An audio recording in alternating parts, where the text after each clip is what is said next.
Ford fans, welcome to your motoring future. Certainly if you need or want a large four-door sedan, this is what your motoring future is going to look like. When the legendary Ford Falcon rides off into the sunset in 2017, this will be the reality for Ford's large four-door sedan. Now, it's not rear-wheel drive and it's not the typical large Aussie sedan that we know and love.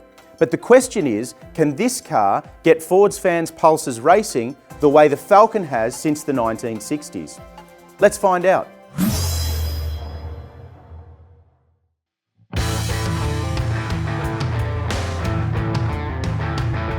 Mondeo in titanium specification starts from $44,290 plus the usual raft of on-road costs. There's a long list of standard equipment which you can read about in our written review, but highlights include adaptive suspension, dynamic headlight levelling, heated and ventilated front seats, heated rear seats, LED daytime running lights, and a suite of active driver safety aids.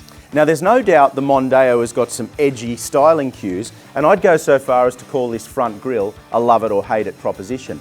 I've been driving the car for a week, and I have to say, I certainly don't love it. I think it makes it look a bit like a guppy fish. That said, I do like the LED daytime running lights. They give the Mondeo a really distinctive view, especially at night. Now, out back, the rear end styling is probably a bit understated when you compare it to the front of the car.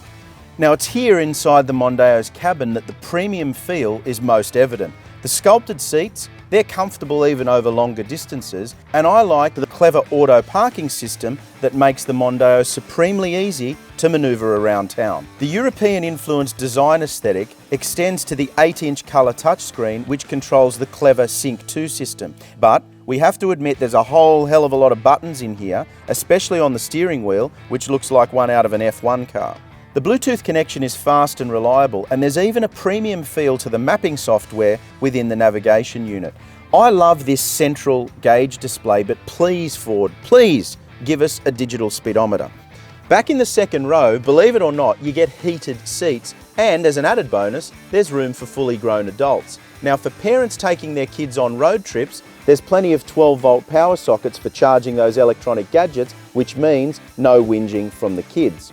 Crucially, for long-distance touring in Australia, the Mondeo has a full-size spare tyre. With the second row seats up, there's an impressive 557 litres of storage space. Drop those 60-40 split-fold seats forward though, and that figure blows out to a huge 1,356 litres. Now, people who love the Ford Falcon are used to the lazy and effortless performance that comes from a large capacity 6 or 8-cylinder engine, and you're not going to get that with a turbocharged small capacity engine like what's under the bonnet of the Mondeo.